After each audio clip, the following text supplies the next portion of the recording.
Ready? We go? Yeah, I know. I have to start. I'm still getting used to that. Opening night jitters. 3, 2, 1. Welcome to the Fourth Line Podcast, part of Full Press Radio. This is January 18th, 2021. With you today is myself, Carl, and Stevie Nick. This is the first Monday in 2021 that we have hockey on. This is a great Monday. You know what makes this day even more special? What's that? I started a brand new notebook today. Oh, that's exciting. So question for you. Do you keep your old notebooks when you're done with them? I've never finished a notebook before until that one. How long has this one been in use? Well, let's go in the flashback machine. You filibuster. I'm going to go grab that book that's over there. I love that he keeps it. I personally, when it comes to work, I keep my notebooks and I put a nice little sticky on the front and it says the first date that's in there and the last date that's in there. So if I'm looking for something later on, I have at least the date range. Yeah. And you know what? That is not true. When I worked at the software company, I'd finish notebooks there. And yeah, I would do the same thing. I'd write the sticky on it. This one started literally the last episode of 2017. And so it was 2018, 2019, 2020, over 3 years of podcasting in this book. That's pretty good mileage out of a notebook. Yeah. Well, it's a new notebook, Carl, is empty pages. There's a lot of writing you can do in that book. The future is yours. And we're going to, because we have a lot to talk about, because we have actual games. Yeah. Are you watching one right now? Yes. I believe when I fired this up, there was only one game on. So I have Leafs Jets on right now. And which is great because, you know what, started last season, I did not have an iPad. And so now I can just have it right next to me. And it's so nice. Oh, that's good. I'm double screening it. So you're sharing the screen with the hockey game. I mean, that's fair. Actually, when you look to the right, it looks like you're watching the hockey game. There you go. That's a joke literally just for you. You're welcome. No one else can get that. Not even me. Thank you. It was worth it. Well, we're gonna talk about all the games that have happened. Not all the games, let's be honest, because there've been a lot of games. We can't even cover all the games today. No. So we'll talk about some of the games. We'll talk about the news of the week. We have a brand new segment we're debuting. And I'm excited for what it's going to lead to. I know, because every time you say it, you get this smile on your face. Which is, I mean, you didn't even see me when I came up with when we were putting the final touches on this idea this morning. When I messaged you and was like, hey, here's a thought. And we did our classic 7 a.m. brainstorm. But it's good. Excited for that. Let's get to it. What was the standout thing? Our first... not even a full week. We've had now 5 days of hockey. Tonight's the 6th. What's been the standout thing for you so far this week? Lots of goals. Lots of scoring. But, I've noticed the last couple of days it's gotten better. I thought the rust was showing for the first few days. The games that I was watching, players were all over the ice, on their knees, on their butts, on their backs. Passes were incomplete. It was just like and this is every game. It's not a specific team. It was just, the play seemed to be broken and shattered and stop and go. 5 days in, it's smoothed out a little bit. I think everyone's kind of hitting their stride a little better, but it was rusty hockey for the first few days. Very much so. Right. Like we saw penalties, way more penalties. I don't know. I didn't see the numbers, but it felt like unnecessary, right? Puck over glass, things like that you shouldn't be taking. We saw those in a number of games. And I was, the start of the season always has high numbers of goals, and then it kind of slows down as it went.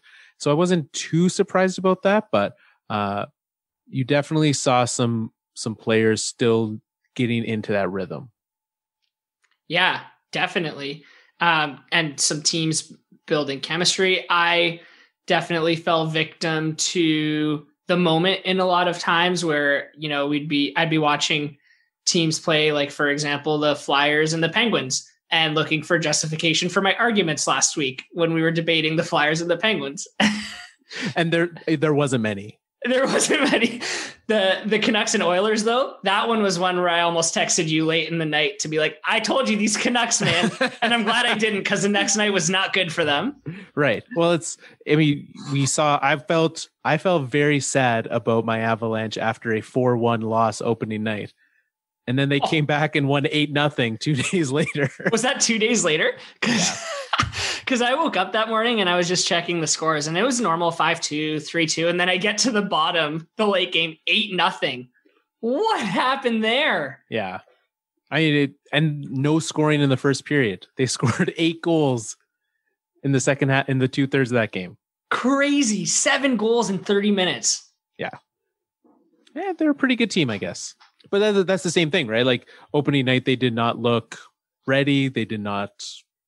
Yeah. They were slow. And then you figure things out.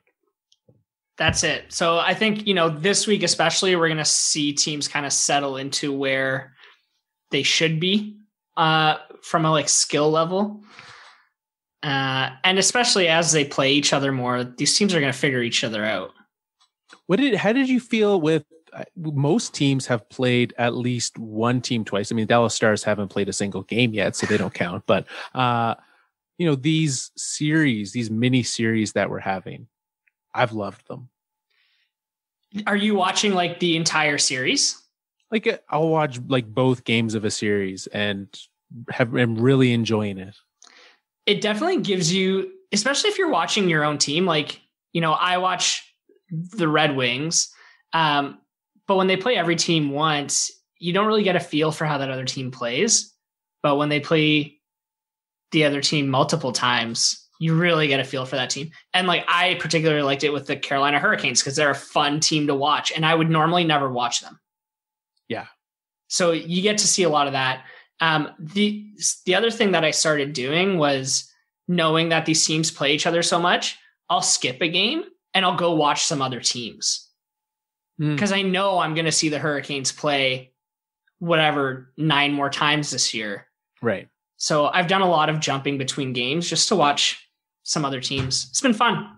Well, that's a good, right? Because you can watch parts of some of these games, especially when the team that you follow isn't on. Yeah. And if you have NHL Live or whatever way you can watch all the games, those late games, or for myself, the early games, being able to hop around and you can watch, a period of one game, and then you can watch that same pair of teams and watch the third period the next night. So It really gives you those options. Yeah, it's been great. I like the series. I'm excited for them to start getting heated up a little bit, because I do think these rivalries are going to start to form and get angry. Yeah, big time. So looking at the schedule, kind of doing some prep, we are going to be having, this week is our first 4 in a row series. Which teams? I haven't seen how many of them, but I know the Knights and the Coyotes are playing 2 in Arizona, 2 in Vegas this week. So that could get spicy. You know each other well after that. Yeah, that's for sure. We even saw end of the Red Wings Columbus game today. It led to it from, Bobby Ryan being pushed on the goalie, but big fight there, right? And when that happens now, and you have that precedent set for the rest of the season, it's gonna get spicy. Yeah, they're gonna, and especially when they play each other back to back, that emotion's gonna stay pretty high. Exactly. Yeah. Opening night this year, it was the most that Sportsnet's ever had for opening night. Turns out Canadians had been waiting for hockey, and on a Wednesday night had literally nothing else to be doing. Okay. First of all, honestly, what have people been doing any night of the week? Yeah, I've been watching football. That's what I do on the weekend. Yeah. It could have started Monday, Tuesday, Wednesday, Thursday. I would have been there watching. Yeah, definitely. So and it's not just Sportsnet. NBC in the US had their highest ever rated opening night as well. Yeah, and so we had, they said 6.6 million people in Canada watched hockey opening night.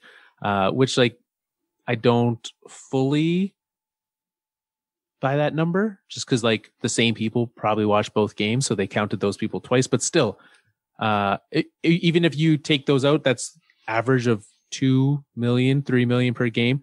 And that is a substantial chunk. It's pretty good. Do you know what the US number was? Let's see. They have 10 times the people. Yeah. I'm going to go with also 2 million. 972,000. If you're looking for a difference in how Canada and the US watch hockey. Yeah. There it is. 5 million people. That's the difference. Yeah, that's it, eh? But how many games did they have that? 1, 2? On Wednesday, well, they started at 5. That was probably their biggest issue. They had Pittsburgh and Philadelphia on at 5 p.m. EST. Right. So that kind of sucks. I'd love to know what they got for their primetime game. But yeah, I mean, shouldn't have started the season at 5 p.m. on a Wednesday. No, like I forgot that game was happening until I opened my phone and should probably turn that on when I get home.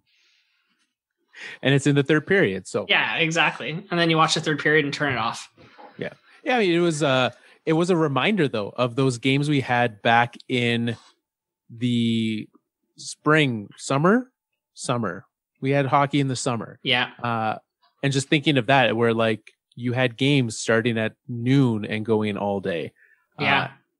I think a lot more people are back in workplaces now than there were then. There's certainly still a substantial amount who are at home and can take advantage of a 5 p.m. Eastern time start, but definitely less than there were. Yeah. Yeah, for sure. I working from home, I love the daytime games because it's perfect background noise. Instead of putting on like music or podcast or something, throw the game on and I'm so productive. Yeah, it's great. So I think, next time there's a day game, turn on this podcast in the morning, listeners, and then turn on the games in the afternoon. Yeah. Normally the day after our podcast, I just put it on repeat all day on mute so that we get our listenership numbers up. On like 5 times, 10 times, whatever the maximum is. Yeah, exactly. Appreciate that. You sound great sped up, Carl. You sound great sped up. I've been practicing. I actually intentionally talk slower for those that listen on 2 times speed. Is that optimal listening speed for the podcast? I think so. I mean, I've heard many people who do listen on 2 times. I'm a one-timer. Yeah, me too. I'm not burning through podcasts enough to do that. Yeah, agreed. All right. Jake Voracek got in. I mean, was it hot water? Well, how would you describe the type of water that Jake Voracek got in this week? I mean, I don't know if he was in hot water. He was certainly warming the water, I think, bringing it to a boil, and then climbing in. I don't know. Did he get in trouble for that? Not that I've seen, no. Okay, I know they were thinking about it. So for those who missed it, was it the first game of the season? It was the second game. So after the second game of the season on Thursday or Friday, Jake Voracek in his post-game presser, sitting beside Travis Konechny, went off on a reporter. Yeah, so Mike Cielski, reporter in Philadelphia, just asked him a question. Like an innocent question, too. Yeah. And turns out, unbeknownst to several people, there was a history between the two of them. And for the sake of edits, we will not be playing his audio. He also did not prepare. I mean, I guess unbeknownst to us, unbeknownst to Travis Konechny, who's sitting right next to him. Which is, if you go and watch this video, we've definitely shared it on our Twitter, and I'm sure you've seen it. Just go search Voracek or Konechny.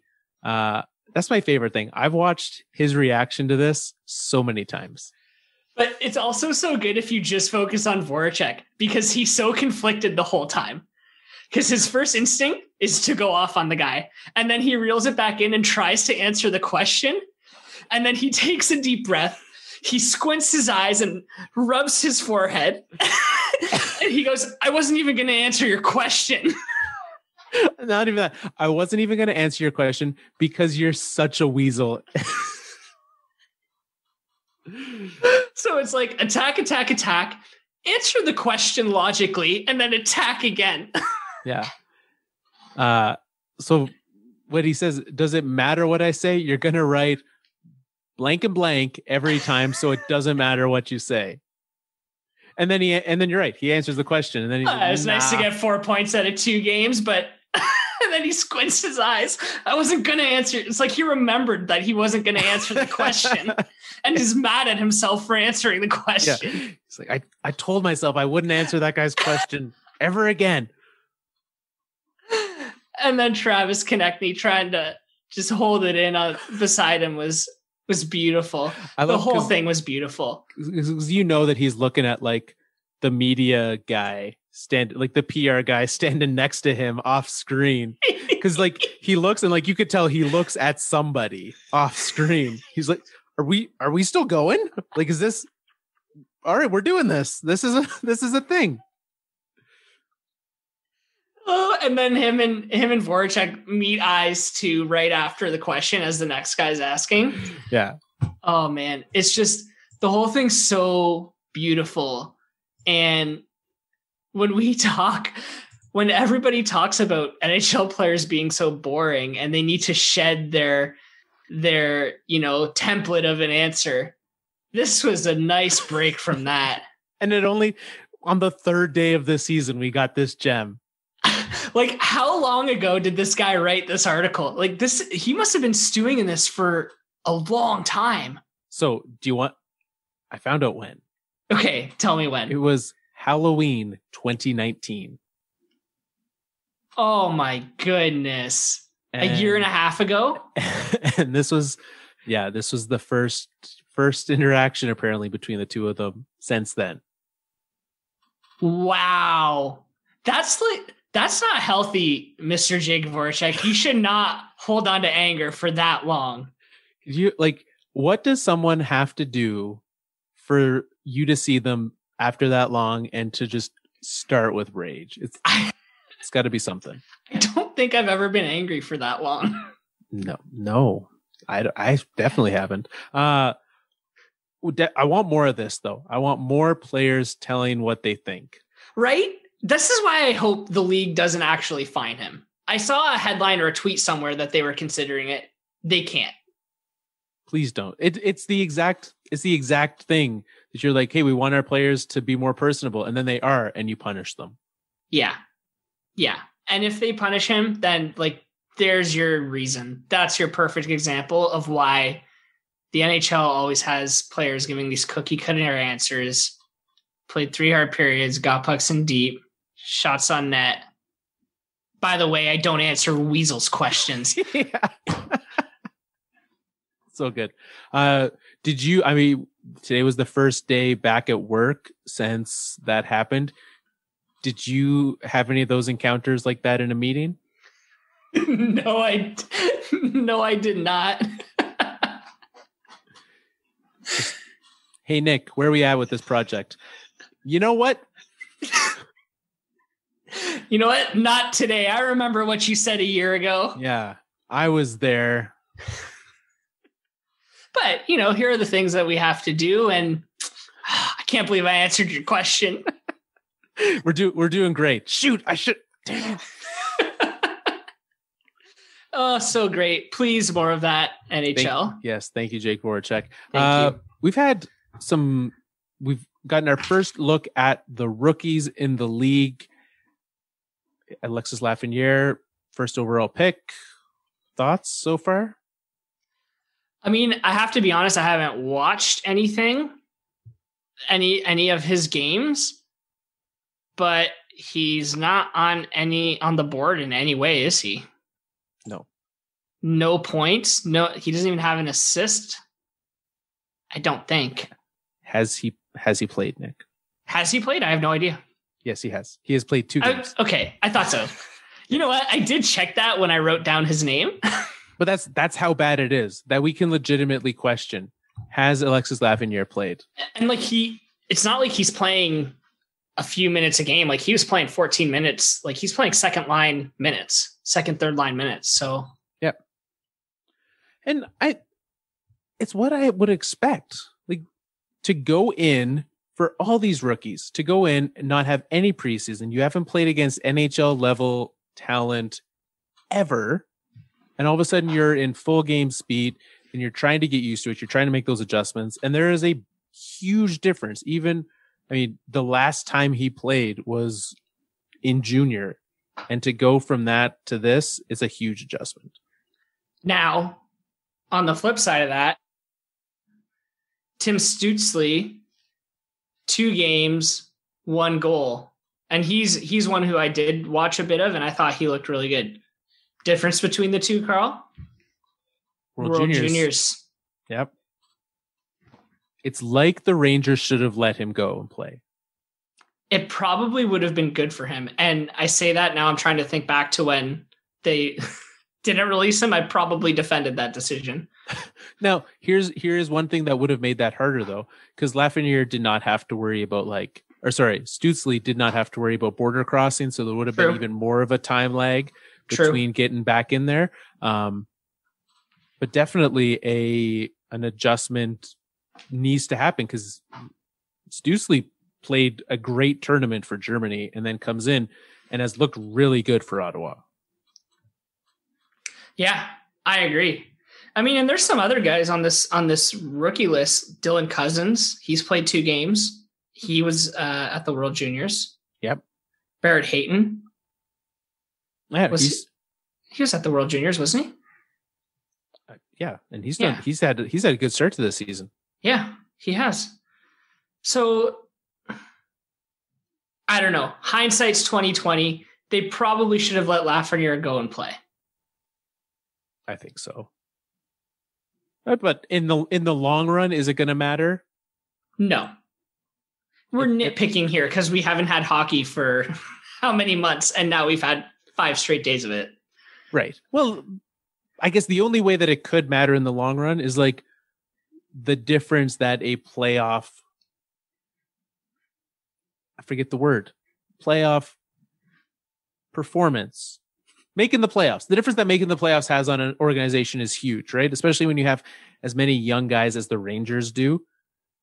And if it comes down to a game or 2 that they miss, or a small sample size of games that they miss by, you can look back and say, during that time, would a at pace Lafreniere have been the difference? I'm not sure that it would be right now. I think that's putting a lot on Alexis Lafreniere's first couple of games in the NHL. Well, especially because he's only they won 1, lost 1, right? Yeah. And the 1 loss was a 4-0 loss. He's not the difference in that. No. No one player is the difference in that. No. Right? So, no. Yeah, I think in the long run it'll be fine. In the short term, we'll see. Now, Kirill Kaprizov? Sounds good to me. Did you know this guy before this week? No. I saw after the opening night that he scored the overtime winner, and then suddenly all the hockey commentators everywhere were like, he's the favorite for the Calder Cup. And I was like, who the heck is this guy? I've never even heard this name before. Yeah. I mean, 23-year-old rookie coming in. Right? It's not like he was a high draft pick. Was looks like a 3rd round pick. Mm-hmm. Just came over from 5th round pick. Just came over from Russia. No, this guy's not actually the favorite. Could he be? I mean, we saw it happen with was it Panarin? Yeah, Artemi Panarin, yeah. When he came over, he was 23 or 24. He won the Calder that year. True. And Kaprizov now in 2 games has registered a goal and 3 assists. So pretty good. It's pretty good on a team like Minnesota. On a 2-0 Wild team. Undefeated Minnesota Wild. Who saw the Wild going 2-0 and the Blue Jackets going 0-2? I guess that's not that. That's not that surprising. They're both pretty middle of the road teams. I could have seen either of those, but you're right. I was trying to be dramatic, Carl. We'll get to the who could have scenes, because there's some who could have scenes. Yeah. But I'm excited to see what else he can do. Being in that, I think what'll be interesting is the difference. And I was talking with someone about this week, the difference that these new divisions will have on award voting. Because you say him and a Calder, but now he's playing on the West Coast. Like he's not even in the Central, right? I think that's going to definitely have a big impact on some of these awards. Yeah, that's a really interesting thought. What do you think about it? I mean, yeah, I think it's going to have I don't know. I don't know. I think it's going to have an effect in the same way that whatever team goes on to win the Stanley Cup has that asterisk. That's, well, you only played 8 teams this year. Right. You could, like, a team could go on to win the Stanley Cup without ever playing 3/4 of the league. I mean, they will, right? They will. Like they will win the Stanley Cup, and they will play the 7 teams in their division, a different team in the semifinals, and another team in the cup finals. The winner of the Stanley Cup this year will have played against 9 teams. Yeah. That's crazy to think. It's crazy to think about. But I think, the individual awards are kind of the same. I don't think it's going to really affect the voting too much. The best players, based on their play this year, will win the awards. Well, the best players the players that the media thinks are the best. Right. I think it will if it comes down to a close race between some. I think that we would see some of that East Coast bias, because it's such a heavier market, right? That you're not watching as much of those West Coast teams just because of times. Yeah, that is very true. But that's true in a regular league too, isn't it? It is, but at least the Wild would go to New York. The Wild would go to Toronto. True. And they would show up there and they'd be like, "Ooh, look at this guy." True. Now the Wild go to California. Yeah. And their 23-year-old rookie gets to just tear apart the worst teams in the league. Exactly. Yeah. Your Red Wings. Let's get into our buy and sell segment here, Nick. But first, let's take a break. Before we get to our buy and sell, we'll be back.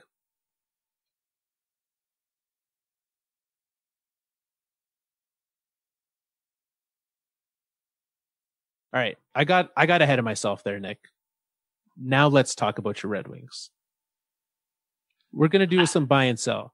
I love talking about the Red Wings. For everything we're talking about here, we're going to see if Nick buys or sells the performance so far. And let's start with the cream of the crop, the Detroit Red Wings. I mean, they lost this afternoon. But before that, we're 1-1, playing 500 hockey for the first time in some time. And in a playoff position, as you pointed out.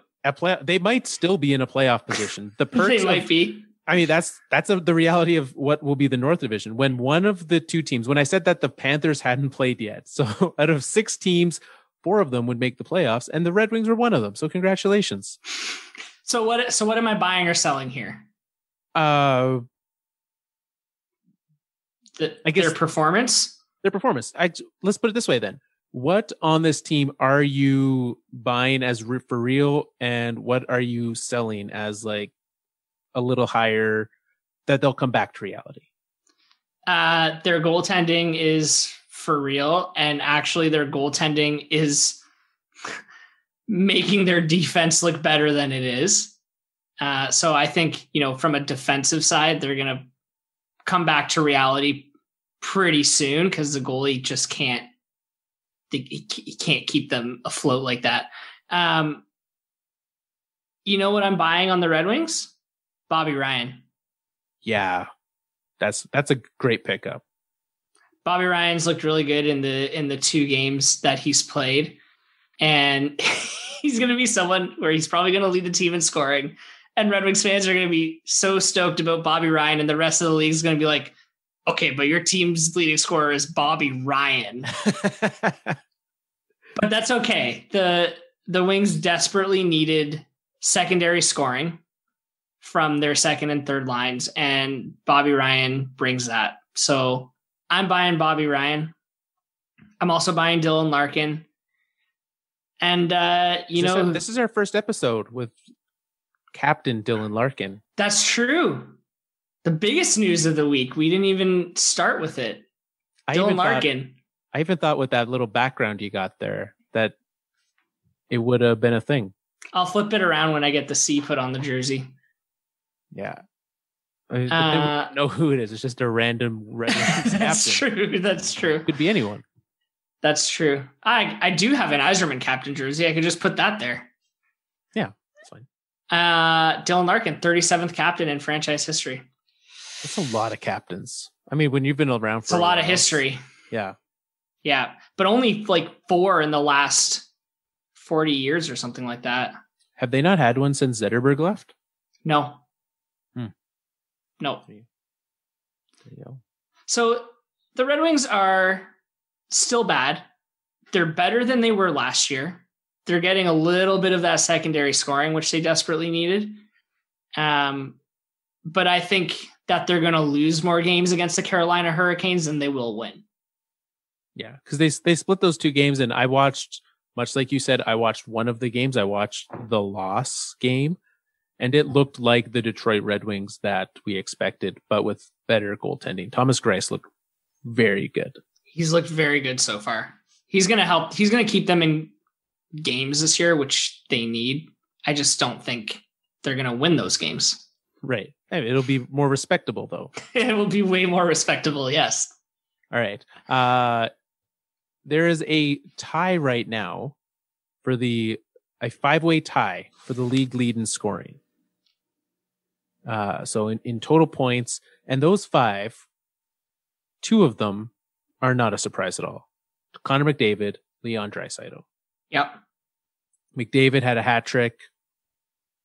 Draisaitl, 5 assists. Okay, so I'm not surprised by them. John Tavares slotting in as well. Each of those 3 have played 3 games. There are 2 players right now sitting there who have played 2 games. Those 2 players, Travis Konechny and Steven Stamkos. Buy or sell, is Steven Stamkos back? I'm buying Stamkos being back. I think he's had a long recovery and rehabilitation.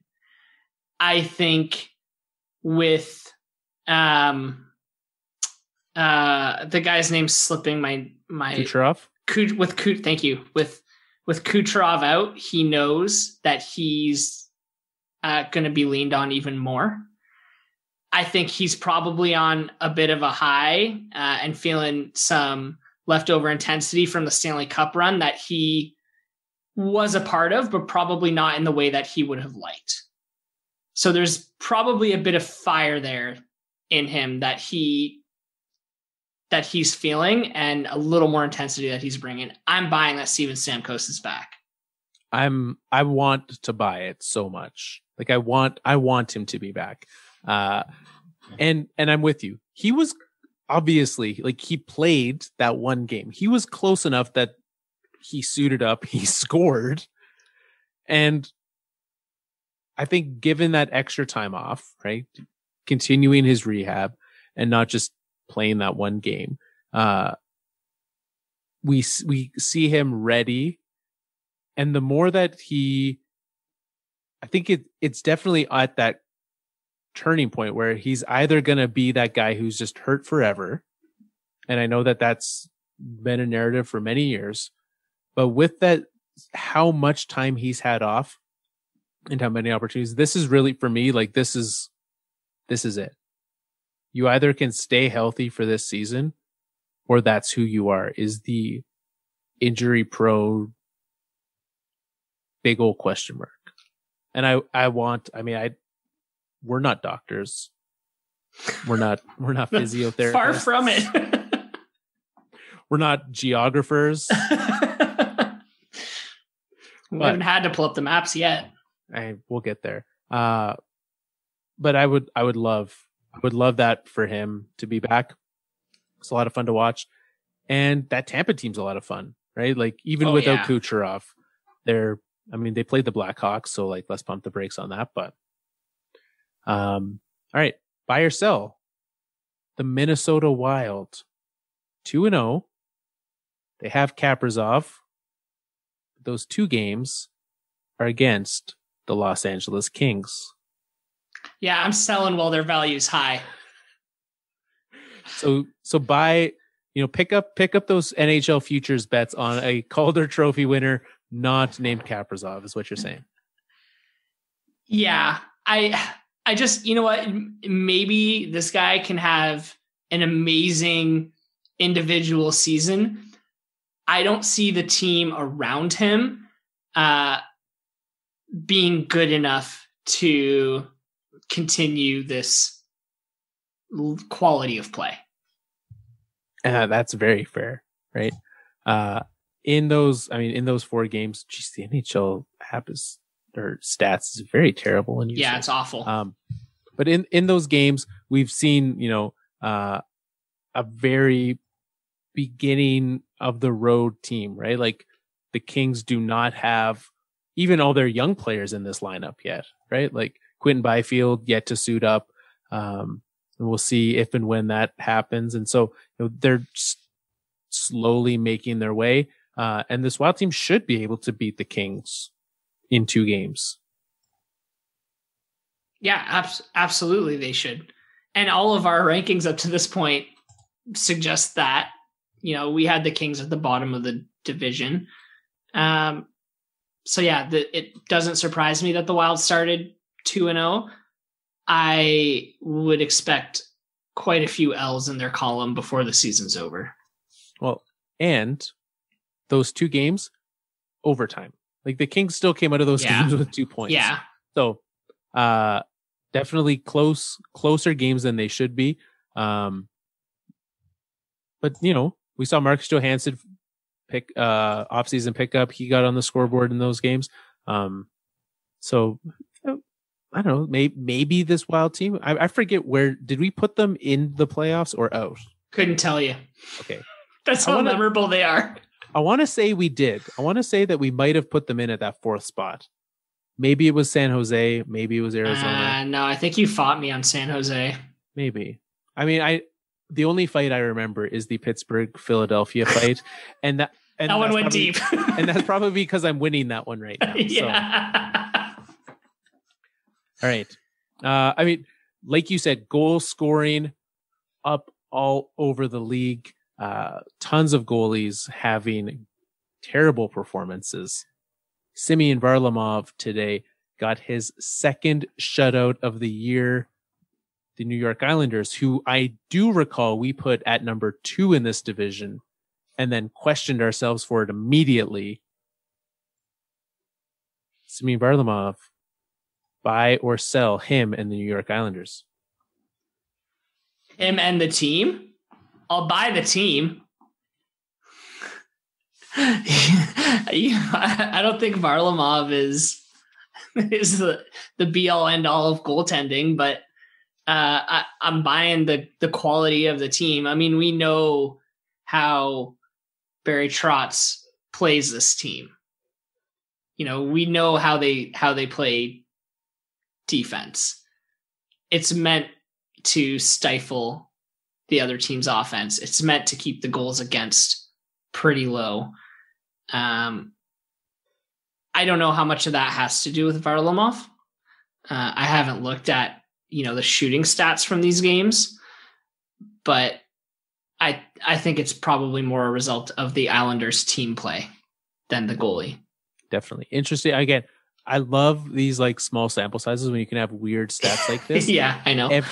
Every games. The Islanders have played 3 games. Every game has had a shutout in it.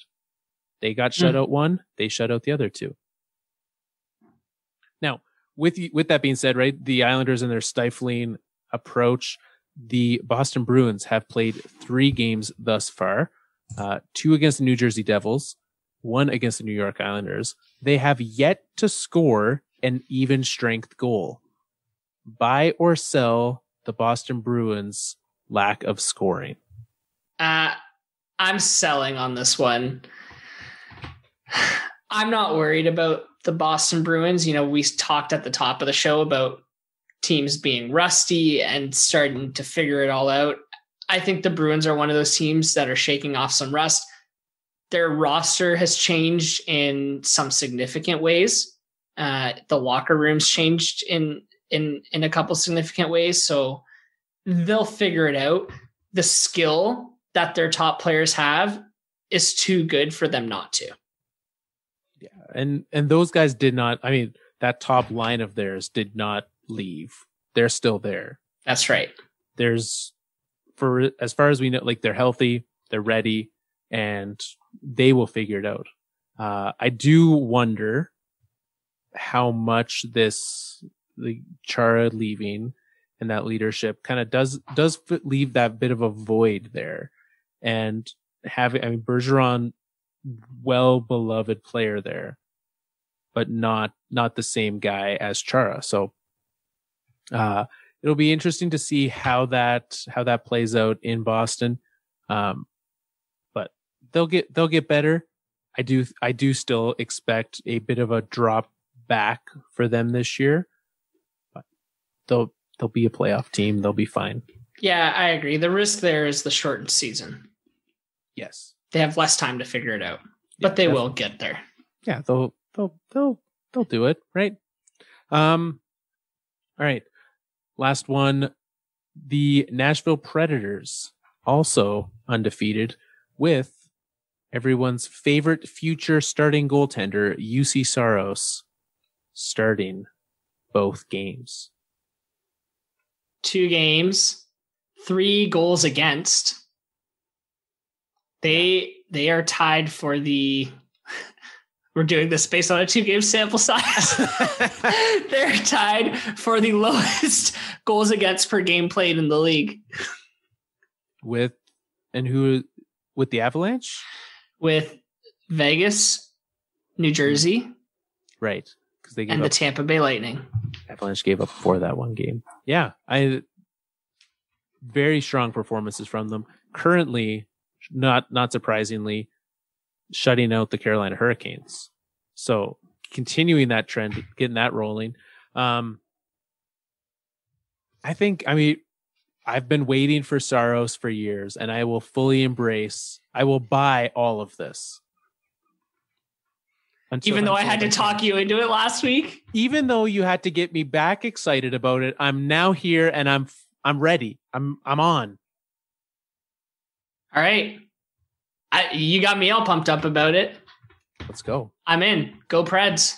All right. Well, do you want to debut a new segment? Yes, let's do our new segment.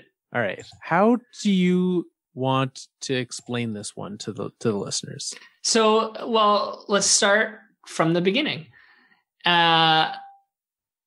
Normally we do our Pavel Bure's of the week, where we go through the schedule and we say which games are going to be the most fun or most interesting to watch this week. The segment doesn't work that well this year because all the teams play each other so much. It would lose its excitement pretty quickly, we felt. Yeah, it'd be a lot of the same. It's like, hey, watch the Battle of Alberta again. Yeah. So we felt the need to change it up. And we've got our Elimination Station segment, which starts next week, I believe. I think next week we eliminate our first team. And I've got my prediction. I'm ready. You have it already. I already think I know who we're eliminating next week. All right. I've mentioned them on this show as being terrible. Okay. Well, now I'm going to have to go back and listen to the show. With the volume on. With the volume on. At regular speed. Save it for next week, because now we're talking about our new segment, which is kind of the opposite of the Elimination Station, we're like, if we're eliminating teams, why don't we put some spotlight on playoff teams as well?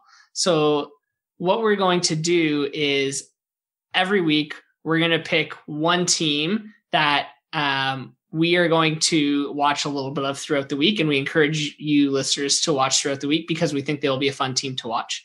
And next week, when we come back, we will talk about what we saw from that team. So, and these are teams that we think, I mean, if it is the reverse elimination station, are these teams that we're saying are presently a lock for the playoffs? That's a good question. Yeah, I think we should do it that way. Okay.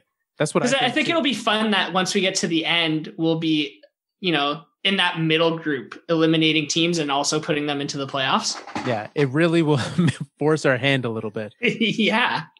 I like that. All right. And on the other addition to this is because we are focusing on a team every week and we're wanting you to join us in watching some of their games and just, kind of highlighting that team throughout the week. Our high sticking is also going to change because we do not have the Pavel Bure's every week or every night anymore to watch the must-watch game.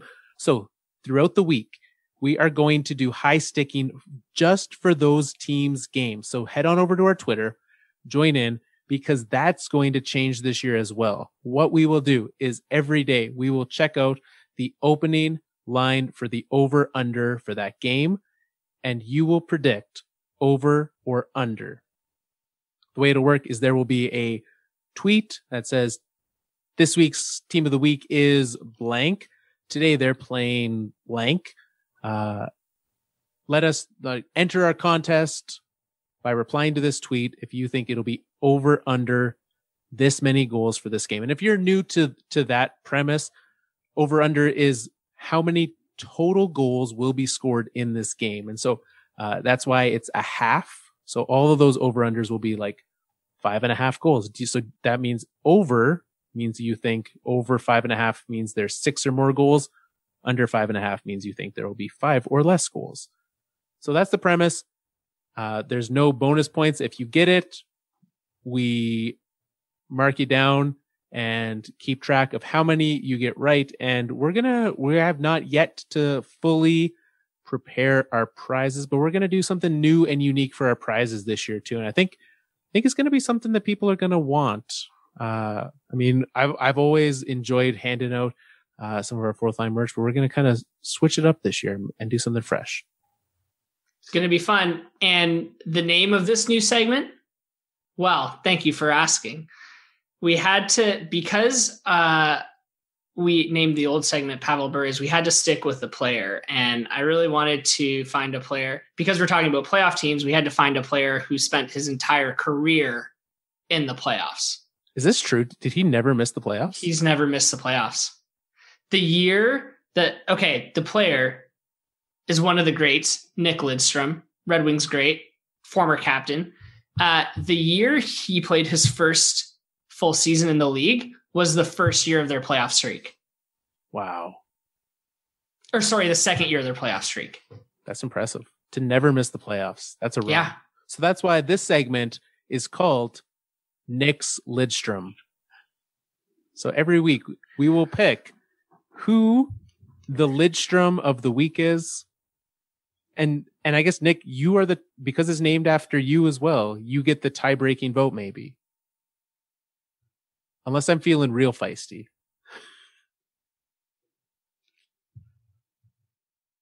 I am the Nick who chooses the Lidstrom.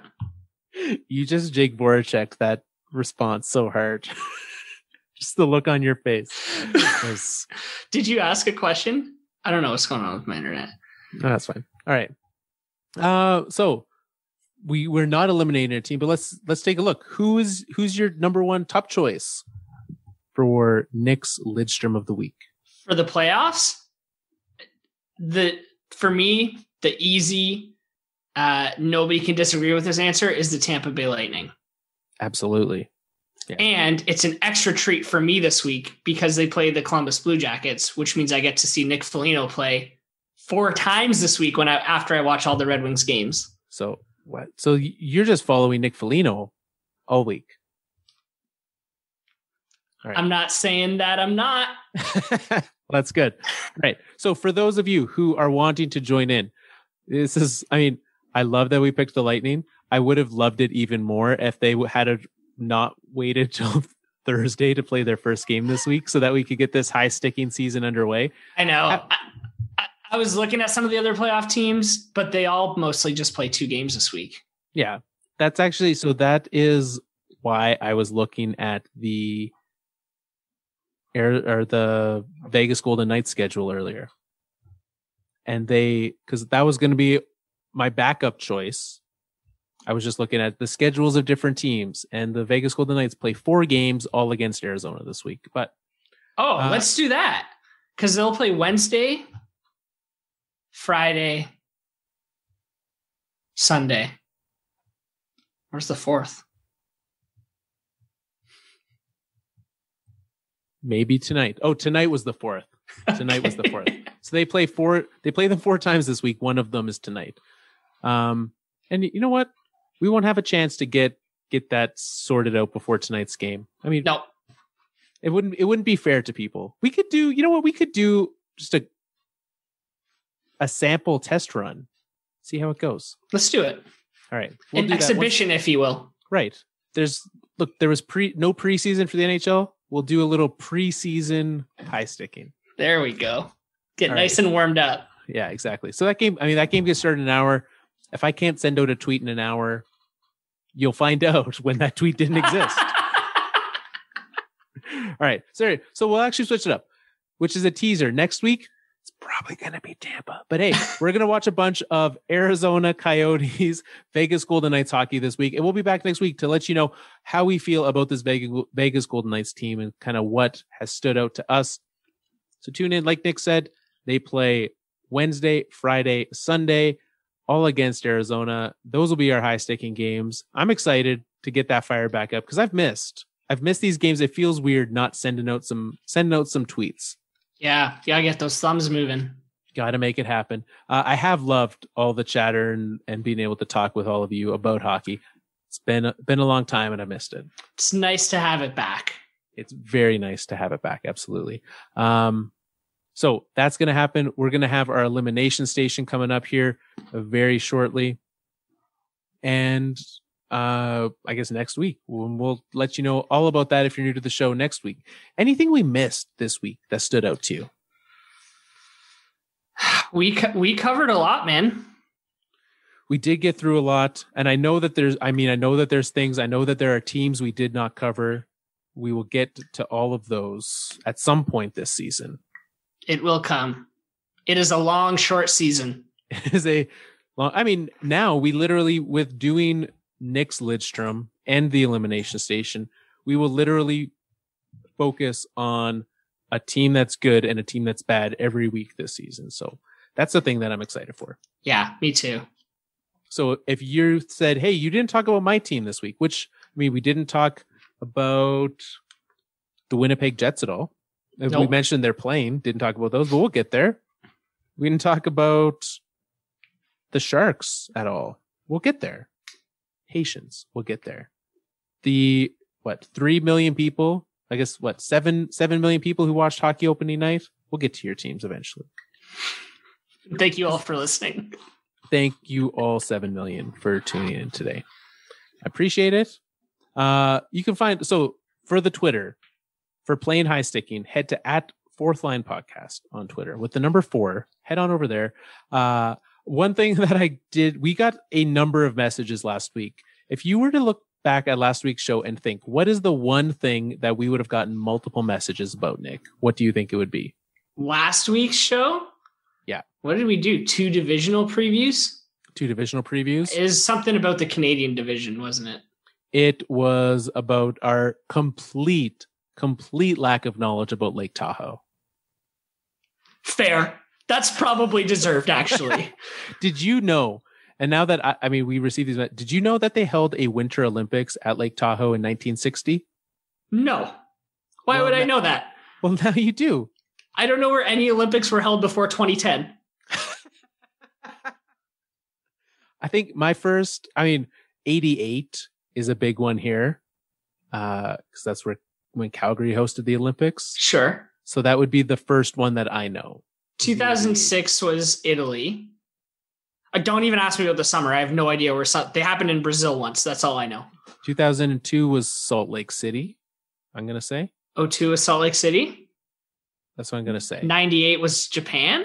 98 was Japan. And then 94 was Italy. Was it not? No idea. Then Lillehammer. And I only know that one because it's fun to say. And then I think before that was Calgary. But they also changed how they do them. Like, they did not used to be every 4 years alternating the way that they are now. So I like it. It's nice and clean. I also found out there was like only I did a deep dive on the 1960 Olympics. There was only 37 medal events in the 1960 Winter Olympics.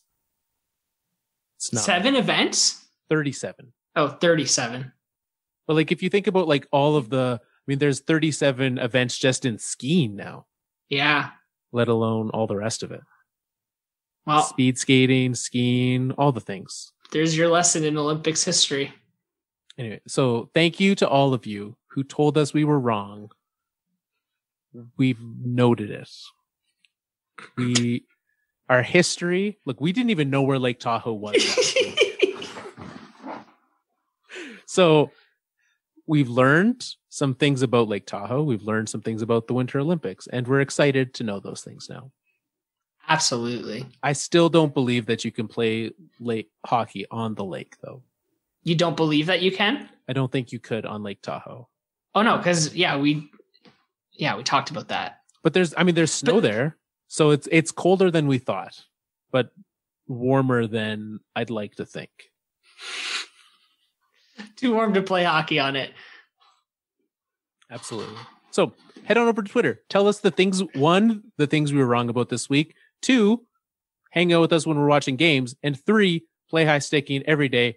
Let us know the over or under for every game, and you could win. And we're going to have some pretty cool prizes coming up here. So tune in for those.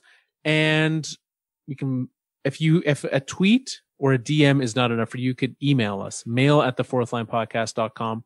Love getting your notes over there as well. Facebook.com/thefourthlinepodcast. If you're over on that, and you can find us, if this is your first time tuning in, you can find us, subscribe over on iTunes, Spotify, Google Podcasts, wherever it is that you find us. Please head on over there. Enjoy the show. And until next week, it's time for us to wrap up another Fourth Line show. I know what you're thinking. You don't want us to go. I know so much more about Lake Tahoe. It doesn't rhyme with much. Too bad the Something Hurricanes taco. aren't playing Sebastian Aho there. Taco. Also go and long ago. All the rhymes are coming to me now.